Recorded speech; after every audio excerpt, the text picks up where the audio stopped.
from the beginning of time, as women cared for infants, children, as a result, we assume that nursing values and characteristics usually began in home. Yes, we are nurses. Do we normally act like nurses?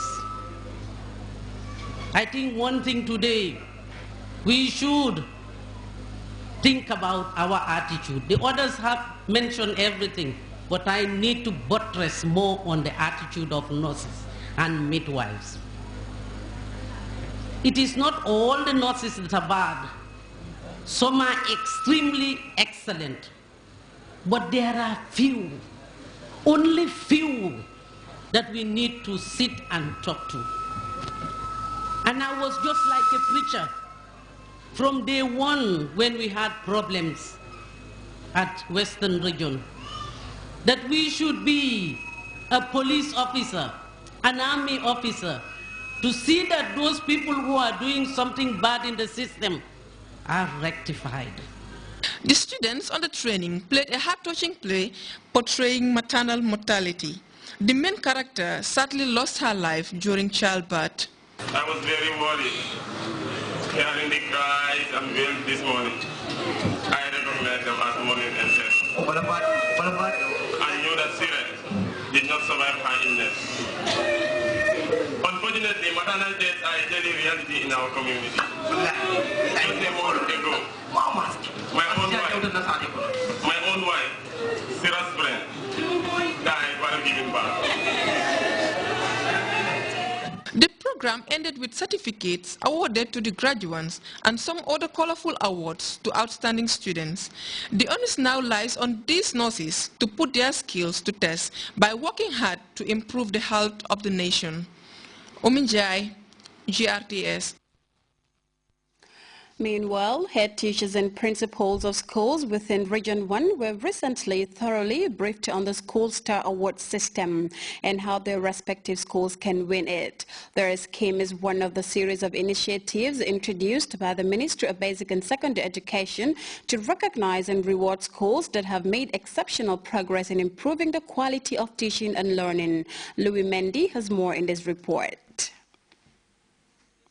Will to register Millennium Goals in education is probably the principal reason for the relentless introduction of series of school improvement initiatives to bring about excellence in schools. The School Star Award system is the latest. Introduced rewards schools that have registered incomparable progress in the attainment of standards and improved learning outcomes. For a school to win this award, it must satisfy some key indicators. At the Region 1 Education Directorate, headmasters and principals of schools within Region 1 were sensitized about the award and how their school can go about winning it.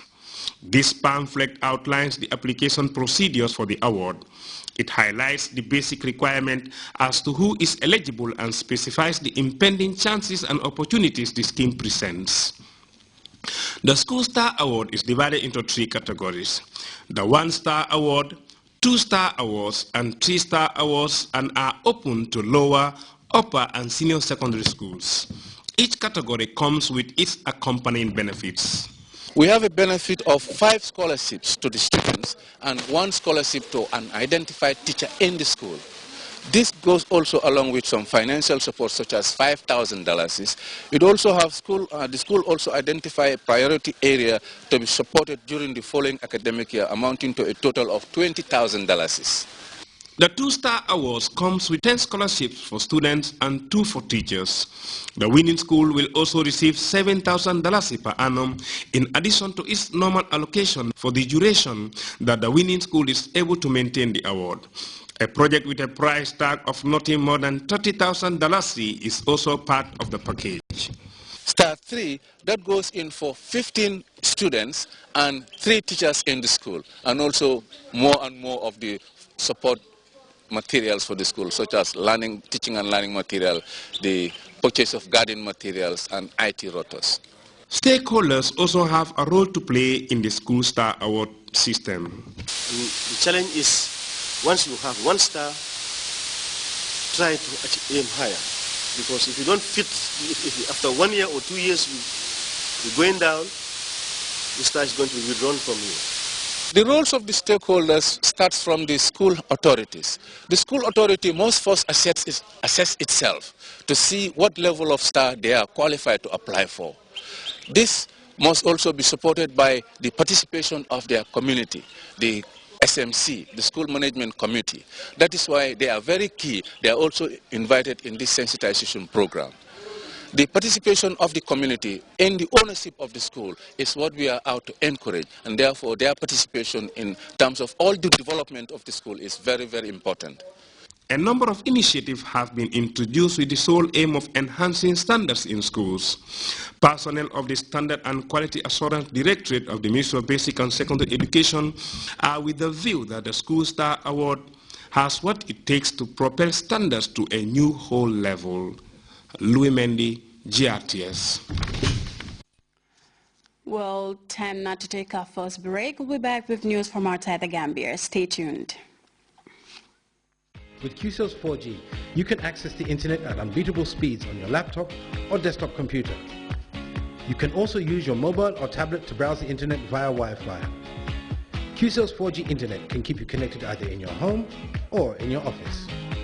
For a limited time, get 50% off regular equipment and 100% off corporate equipment, as well as free installation and free QCell credit. For more information, call 333-3253 or 333-3104. QCell 4G Internet.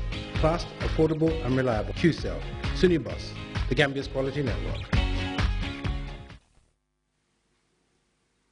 Welcome back. King Mohammed VI of Morocco has wrapped up his 2-week tour of West Africa after making landmark bilateral agreements in Guinea, Mali and Gabon. Critics say the North African nation is now courting West and Central Africa in a bid to assuage unmet regional ideals. If everything goes as planned, Gabon and Morocco will be looking forward to working closely to build the continent's first fertilizer factory and a natural gas facility. As we're here in this report, economists say more than $2 billion are earmarked for investment in sub-Saharan Africa. Morocco ended his long Africa tour Saturday in Gabon. Libreville was the last stop of a tour that took Mohammed VI to Mali, Guinea, Côte d'Ivoire and Gabon. 23 bilateral cooperation accords were signed in Libreville in sectors such as housing, mining, health and professional training. A total of 90 accords were signed in the 2-week tour, proof of Morocco's increased influence in Africa.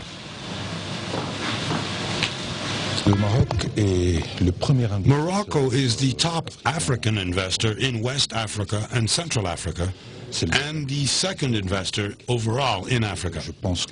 I think that this dynamic approach by the Moroccan private sector is proof that Morocco's involvement in Africa is increasingly strong. Morocco and Gabon will produce fertilizer, meeting enormous needs on the African continent. A factory to produce ammonia based on natural gas will be built in Gabon. Morocco will contribute its huge phosphate resources and an investment of $2.3 billion. There is not much risk in this project. The source of the raw materials has been established, that is, the phosphate and the gas. And the market is there and growing rapidly. When the factories are ready in 3 or 4 years, in our opinion, they will represent 20 to 25% of the African market. Morocco cannot put together an economic union in North Africa because of its long-standing differences with Algeria, so it is focusing on sub-Saharan Africa. The continent has become the major economic and diplomatic priority for the Moroccan kingdom. It is counting on its physical proximity and common language, and especially on its technical and economic expertise. Meanwhile, the legal woes of the embattled former Chadian president Hissène Habré are far from over. Men believed to be Senegalese security personnel stormed Habré's residence in Dakar, combed and went away with valuable documents. This latest development has infuriated Habré's lawyers. However, authorities in Senegal said there was nothing wrong. Policemen are encircling the residence of Isen Abre in Dakar, where a house search is underway. It's led by the chief prosecutor of the Extraordinary African Chambers, a special tribunal created in Senegal for international crimes committed in Chad between 1982 and 1990.